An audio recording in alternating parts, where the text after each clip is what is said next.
Prosseguindo no estudo de história da igreja, o item 5 do material didático, o nascimento da Babilônia apocalíptica. Bom, estamos estudando o momento da perseguição de Domiciano, do ano 89, entre o ano 90 e o ano 100, vamos colocar assim para facilitar. E eu estava explicando para vocês do grande problema que está nascendo aqui entre os pastores que não negaram a fé e aqueles que infelizmente negaram a fé. Bom, os que não negaram a fé tiveram que fugir, os que negaram a fé ficaram em Roma vivendo normalmente, e depois reassumem as suas igrejas. Então, eu digo que esse daí é o nascimento da Babilônia apocalíptica, né? Ele diz, o comentário diz: existem duas correntes de interpretação da história da igreja. A primeira traça a história da igreja por uma linha que se chama Igreja Católica. Quem conta essa parte são os católicos e os protestantes, né? A Igreja Católica seria a representante do cristianismo na Terra. Toda a história olha por esse prisma. O comentário prossegue.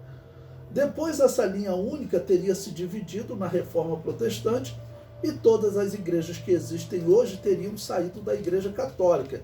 Então, essa linha, por exemplo, significaria, se ela fosse verdadeira, significaria que nós saímos da Igreja Católica. Eu já falo que isso é impossível, porque a Igreja Católica ela diz que ela exterminou com o batismo de adulto, né, que teve um período que só eram batizados crianças. E batismo de criança nós sabemos que não vale. E o batismo ele é uma ordenança. Ele não pode ter sido interrompido na história. Então, se eu aceitar essa doutrina, eu estou até, vamos dizer, aceitando que uma ordenança de Deus foi alterada e chegou a ser eliminada por algum tempo. E depois teria sido retomada de maneira errada, porque o nosso batismo vai até os apóstolos. A Bíblia chama de um batismo dos apóstolos. Algum adulto que recebeu o batismo, se você for na sequência, vai até os apóstolos.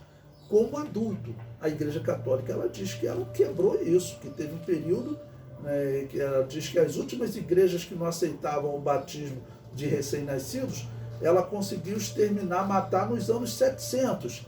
E até a Reforma, todo mundo aceitava o batismo de recém-nascido, que na Reforma que teriam surgido os anabatistas rejeitando o batismo de recém-nascido. Mas isso não é verdade, não. Nós encontramos anabatistas na história. O comentário prossegue. Uma segunda corrente de interpretação traça a história da igreja por uma linha que se chama Igreja Cristã, que hoje existem diversas denominações, normalmente aquelas que não aceitam o batismo infantil. Dessa igreja cristã, próximo do ano 312, saiu uma linha que se chama Igreja Católica, ou seja, nós acreditamos que existia uma igreja verdadeira que não batizava recém-nascidos, não batizava criança, né? Ok? Não batizava recém-nascido, batizava criança, eles diziam, desde que ela pudesse dar testemunho de fé. Uma criança de 12 anos, às vezes pode dar testemunho de fé. Eu já vi que uma criança de 12 anos sendo batizada, era uma pessoa que dava testemunho de fé. E nós encontramos na história da igreja, até ali no ano 200, a determinação, encontramos escritos dizendo que a determinação era essa. Poderia batizar criança, mas ela teria que ter condições de dar testemunho de fé. O comentário prossegue. Dessa igreja, então, no ano 312, dessa igreja verdadeira, no ano 312, saiu a Igreja Católica. Essa linha, chamada Igreja Católica, se subdividiu em 1517, gerando outra linha chamada Igrejas Reformadas. Então, veja, nós temos várias linhas. Temos uma linha da Igreja Cristã, que normalmente era usado o termo anabatista para descrever eles. Aí nasce uma segunda linha, que é a Igreja Católica, e da Igreja Católica nascem as igrejas protestantes. Tanto que todas as igrejas protestantes, elas batizam criança, batizam recém-nascidos, igual a Igreja Católica. Bom, o comentário prossegue. Essas igrejas reformadas assinaram em 2017 um acordo com a Igreja Católica e trabalharão juntas pela união das igrejas. Ou seja, essa linha que saiu da Igreja Cristã com Constantino no ano 312, essa linha ela está com um projeto agora de juntar todas as igrejas, principalmente aquela igreja que não aderiu ao catolicismo, né? O comentário prossegue. Esse é um grande tiro no pé dos reformados. Voltar à Igreja Católica significa voltar à Babilônia apocalíptica. E as igrejas reformadas querem levar as igrejas evangélicas para essa morte. Existem várias correntes de interpretação sobre quem é a Babilônia apocalíptica. A primeira diz que ela é a cidade de Jerusalém. Impossível, pois o futuro escatológico para a Babilônia e para Jerusalém é muito diferente. Sobre a Babilônia apocalíptica é profetizada uma destruição eterna. Ela será incendiada e a fumaça do seu incêndio sobe para todo sempre, como diz Apocalipse 19, versículos 2 e 3. Enquanto a cidade de Jerusalém viverá um futuro de glória, ou seja, as profecias são completamente diferentes. As pessoas erram e acabam que estão defendendo a Igreja Católica, dizendo que a Babilônia não é a Igreja Católica, a cidade de Jerusalém. O comentário prossegue. Uma segunda corrente diz que a Babilônia Apocalipse é a cidade de Roma, ou o Império Romano. De novo eu digo, impossível. Roma ou o Império Romano é a besta. E no Apocalipse encontramos a descrição de uma relação entre a besta e a Babilônia apocalíptica. Ou seja, eles são personagens diferentes. Essa besta, o anjo diz para o Império Romano, esse Império Romano, ele é o sexto reino, uma besta, ok? Um poder político. E o anjo diz claramente que a Babilônia apocalíptica está assentada sobre ele, ou seja, ela está dominando ele. O comentário prossegue. Primeiro é dito que a besta é uma vítima da Babilônia apocalíptica, pois é dito que a Babilônia apocalíptica está assentada sobre a besta. Apocalipse 17, versículos 3 e 9. Logo, ela não pode ser a besta, ela não pode ser o Império Romano, ou seja, a Babilônia não pode ser o Império Romano. Para confirmar essa separação, o Apocalipse anuncia que esses dois agentes do mal entrarão em conflito, ou seja, a besta vai entrar em conflito com a Babilônia apocalíptica. A besta destruirá a Babilônia apocalíptica, pois está escrito que os 10 chifres da besta perseguirão a prostituta e a destruirão, deixando-a desolada, nua e queimada. Apocalipse 17, versículo 16. No conflito que eu chamo de a guerra do mal contra o mal, porque eu acho muito estranho essa luta da besta contra a Babilônia apocalíptica, mas está lá em Apocalipse 17, versículo 16, diz que o anticristo que vai liderar essa sétima besta, né, vou chamar assim, sétimo reino sobre o qual a Babilônia está assentada, o anticristo vai decidir destruí-la. O comentário prossegue. Diante dessas profecias, temos que desprezar a interpretação que diz ser a Babilônia apocalíptica a cidade de Roma ou o Império Romano. Nenhuma instituição se enquadra nas profecias sobre a Babilônia apocalíptica como a Igreja Católica Apostólica Romana. A Igreja Católica foi formada por uma linha de bispos que adotaram as práticas pagãs na perseguição religiosa durante o reinado de Domiciano. Aqui eu estou falando da última, da nona, né? Ok? São 9, no caso, perseguições, e a nona, a de Domiciano, que é a pior, nela, os que sobrevivem, os bispos que aceitaram adorar o demônio que sobrevivem, eles é que se juntam a Constantino e organizam uma igreja para ele, né? Para Constantino impressionava as atitudes dos cristãos, até porque ele via, diz a história, que ele via muitos cristãos morrerem. Ele, no tempo que ele era general, trabalhava ainda no exército do seu pai. O seu pai, naquela época, o Império Romano estava dividido em 4 imperadores, e o pai dele controlava a região da atual Inglaterra. E diz a história, quando ele estava lá nas guerras, ele ia adorar os deuses, ele via sempre cristãos sendo mortos por não aceitar adorar os deuses antes da batalha. A história diz isso, nós vamos estudar mais à frente.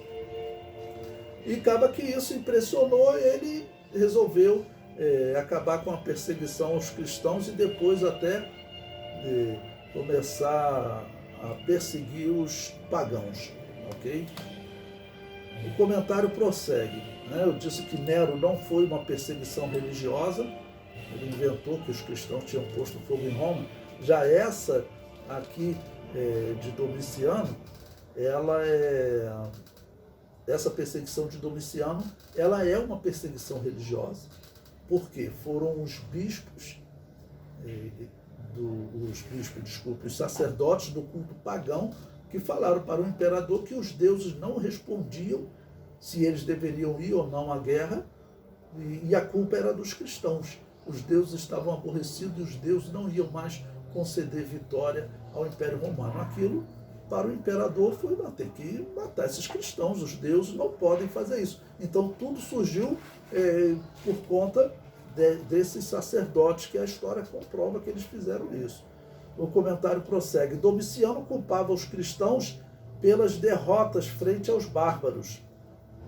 Os romanos acreditavam que os deuses determinavam as vitórias e as derrotas, e Domiciano chegou à conclusão que os deuses estavam ordenando ou predeterminando as derrotas por culpa dos cristãos, pois estes afirmavam que os deuses romanos não existiam. Com Domiciano, os pastores poderiam escapar da morte. Para isto, bastaria prestar culto em templos pagãos onde havia possessão demoníaca. Neste período surgiram os primeiros ministros apóstatas, que foram chamados de lapsos, termo latino que se traduz por caídos. Os pastores que se renderam à ordem do Império Romano e adoraram aos deuses pagãos eram pastores que não sabiam para onde iriam se encontrassem a morte. Diante da dúvida, preferiam participar do paganismo, na esperança de que tivesse tempo de alcançar salvação quando acabasse a perseguição. Terrível. Pense nas igrejas que, após a perseguição, tinham como pastor alguém que havia trabalhado no templo de Mitra e Júpiter, participando de rituais onde era comum a possessão demoníaca. Essa igreja estava em Roma e se rendeu ao paganismo. Logo adotará o incenso de Mitra e Júpiter nos seus cultos, como a Igreja Católica faz até hoje, onde os padres carregam o incensário de Mitra. E vocês sabem que se você pesquisar Diocese Mitra, Diocese Mitra no Rio de Janeiro, vocês verão que todas as dioceses elas são consagradas a essa divindade chamada Mitra. É o nome delas, e era uma divindade no Império Romano, que todos sabem que a Igreja Católica adotou partes do culto dele, né? Em 253 d.C., adotou o batismo infantil, ou o batismo de recém-nascido, né? Adotou o batismo de recém-nascido, adotando o culto a Vaticanos. Por que o culto de Vaticanos? Aí eu comento, o deus romano que concedia a fala às crianças. Então, antes da Igreja Católica, as crianças eram consagradas no nascer a Vaticanos, tá bom?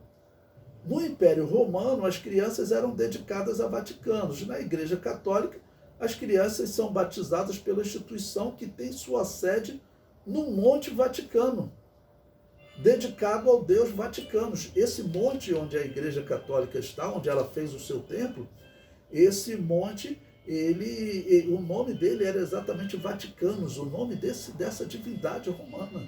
E a Igreja Católica, vamos dizer, continuou usando. Acho que uma igreja cristã tinha que fazer. A primeira coisa que eu vou tirar daqui são os nomes pagãos. Eu vou usar o mesmo nome da divindade Vaticanos, eu vou usar o mesmo nome da divindade de Mitra. Esse seria um sentimento cristão. Um sentimento pagão seria adotar as nomenclaturas, o dia de nascimento, os títulos, Mãe de Deus, todas essas coisas. O comentário prossegue.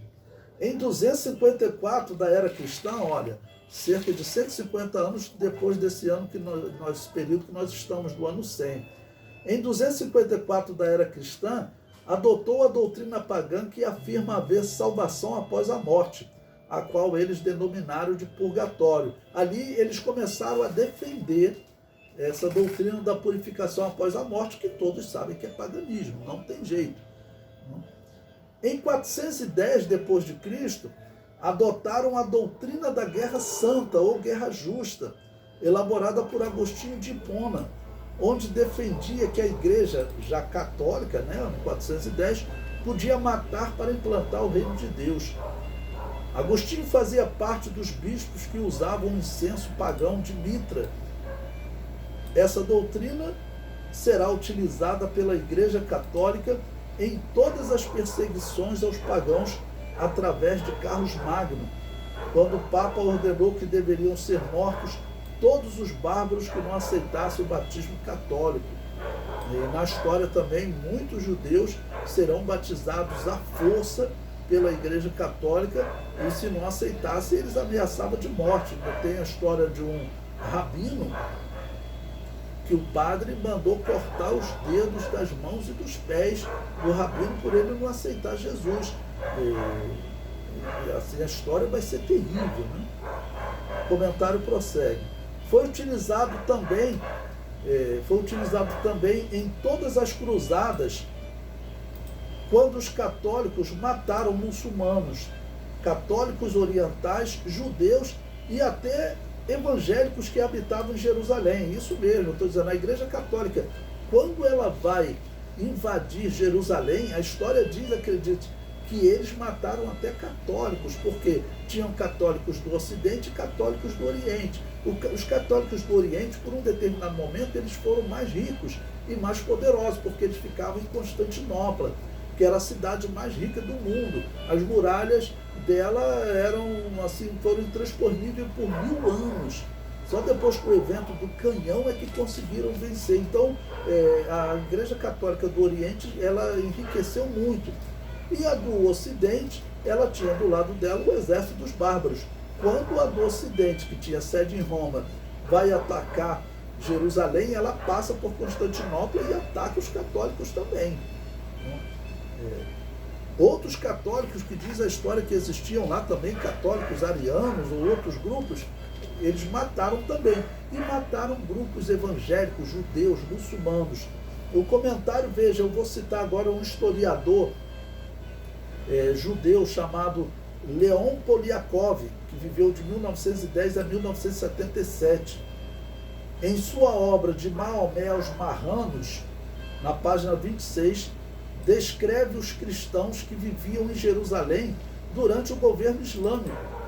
Alguns nomes citados foram os nestorianos, os monofisitas, os jacobitas, os arianos, docetas, e afirma que muitos outros não foram sequer documentados. Por quê? Bom, lembre-se que as cruzadas já vai ser no ano 1200. No território onde os muçulmanos dominavam, os cristãos que não aceitavam o batismo de recém-nascidos, esses cristãos, eles não tinham problema nenhum. Os judeus não tinham problema nenhum. Eles só tinham que pagar um imposto por eles não seguirem a religião islâmica. Mas eles não eram perseguidos, eles não tinham problema nenhum. Então, esse historiador judeu, muito conceituado, ele tem uma coleção ótima de história de Israel.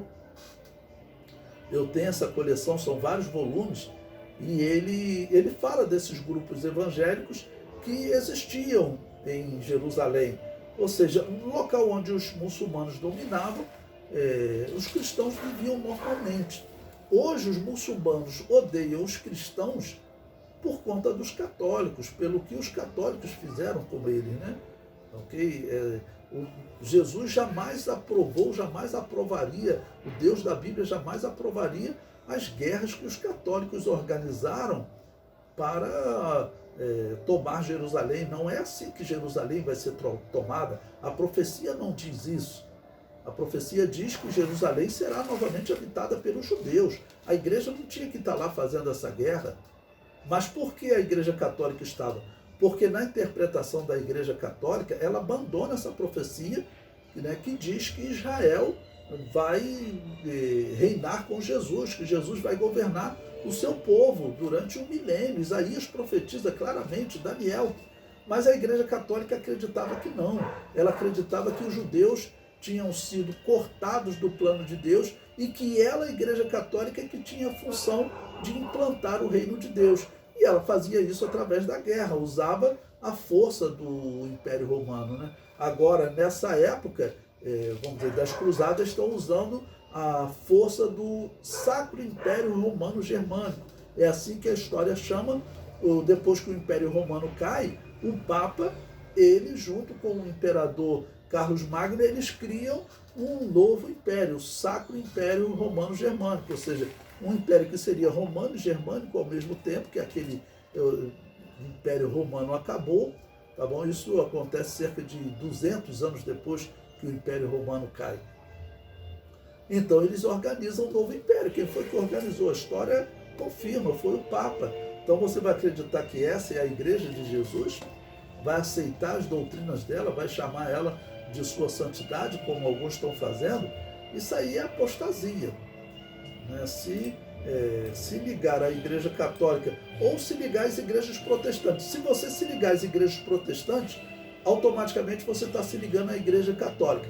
Porque as igrejas protestantes, oficialmente, elas já se religaram à Igreja Católica. Isso tem 5 anos. Elas já se religaram à Igreja Católica, oficialmente. O comentário prossegue.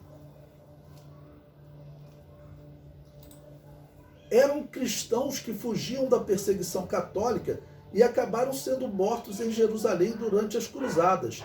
Tudo com o, entre aspas, carimbo de Agostinho de Hipona. Por que o carimbo de Agostinho de Hipona? Porque esse homem que vai desenvolver a teoria da Guerra Santa, dizendo que a Igreja Católica podia matar para implantar o reino de Deus. Esse homem hoje ele está sendo chamado de santo nas Assembleias de Deus. Eu já ouvi pessoas falando, né? Santo Agostinho de Hipona. O homem ele era um pagão. Ele já defendia as doutrinas pagãs que a Igreja Católica defende, da purificação da alma após a morte, o purgatório. Usava o incenso de Júten, de Mitra lá do culto pagão. Ele era um pagão. E olha essa doutrina que ele defende. A doutrina de que a Igreja Católica tem poder de matar. Chamar esse homem de santo é uma afronta, né? O comentário prossegue. Em 431 depois de Cristo, realizou um concílio na cidade onde Semíramis, a fundadora da religião da Babilônia, era adorada como Diana dos Efésios. Então, eles fizeram isso e nesse concílio a Igreja Católica adotou todos os títulos de Semíramis, que era Mãe de Deus, Nossa Senhora e Rainha dos Céus, foram aplicados a Maria. No período da Reforma Protestante, encontramos alguns cristãos que eram chamados de anabatistas ou batistas. Apesar de alguns negarem, mas hoje está provado que antes de Lutero, ou seja, antes da Reforma, havia grupos cristãos que não aceitavam o batismo infantil e eram perseguidos pela Igreja Católica. Então esse período, desde Agostinho de Hipona, estamos aqui 900 anos depois de Agostinho de Hipona, na Reforma, nesse período que a Igreja Católica esteve matando cristãos, ela criou a Inquisição 300 anos antes da Reforma, 300 anos antes de Lutero, para matar um grupo de anabatistas que eles encontraram escondido nas montanhas da França. Eles contrataram um homem que a história comprova que era um péssimo elemento, um mau elemento, seria como um traficante hoje, um matador, para ele organizar a Inquisição para matar essas igrejas que não aceitavam o batismo infantil. O comentário prossegue, olha, cerca de 300 anos antes da Reforma Protestante, o Papa Alexandre III, 1159 a 1181 depois de Cristo, organizou a primeira Inquisição para perseguir alguns cristãos que não aceitavam o batismo infantil e estavam vivendo escondidos nas montanhas da França. Esses cristãos anabatistas são formados de muitos grupos nos dias atuais, um dos quais as Assembleias de Deus. ok? Então, esses grupos anabatistas é que geram, por exemplo, que nós acreditamos que nós somos hoje. Todos que defendem o batismo de adulto, ele tem que defender que os anabatistas existiram, porque senão o batismo de adulto em algum momento teria sido exterminado pela Igreja Católica e teria sido invalidado o batismo de Deus, o batismo de Jesus, que era mediante uma confissão de fé. A Igreja Católica diz que acabou com esse batismo, mas ela organizou essa Inquisição porque ela encontrou um grupo, 300 anos antes de Lutero, que eles rejeitavam o batismo de recém-nascido. E esse grupo tem historiadores que falam, eles eram pentecostais. Eles acreditavam em profecia, em falar em línguas. Tem historiadores que identificam, eles eram chamados de pobres de Lyon, anabatistas, alguns chamaram de valdenses por causa do nome de um homem, Valdo, mas não eram valdenses. Eles se identificavam como pobres de Lyon, cristãos. E as pessoas chamavam pobres de Lyon porque eles viviam nessa cidade de Lyon, encontraram muitos, era uma região que não era de domínio católico, então eles se desenvolveram e depois a Igreja Católica vai persegui-los. O comentário prossegue. Não podemos aceitar o chamado da Babilônia apocalíptica como se em algum momento da história fizéssemos parte dela. Não podemos aceitar que seja chamada de igreja cristã uma instituição pagã. Bom, esse Domiciano, nós chegamos ao fim da perseguição dele, né? Ele vai acabar sendo assassinado no ano 96 da era cristã, no dia 18 de setembro de 96. Essa data é importante para nós estudar. Mas, infelizmente, essa perseguição que ele estabeleceu, ela vai prosseguir. Ela vai prosseguir. Domiciano, a história diz, ele não chegou a fazer um documento, não existe um documento, uma lei que ele tenha feito contra os cristãos. Diz que tinha que matar os cristãos porque os sacerdotes da religião de Júpiter diziam que os cristãos estavam aborrecendo Júpiter, estavam aborrecendo Deus, o Deus deles, e Júpiter já não ordenava mais a vitória e, no caso, não respondia para o imperador. Diz a história que os sacerdotes pegaram, começaram a cortar os animais, olhar as vísceras dos animais, era o que eles faziam, e aí eles inventavam uma história, né? Júpiter falou para ir à guerra. Outra vez falavam, não, Júpiter falou para não ir à guerra. E assim eles faziam as profecias deles. E aí os homens começaram a dizer que eles não estavam tendo resposta, não estavam vendo nada, né? E assim eles arranjaram uma maneira de culpar os cristãos.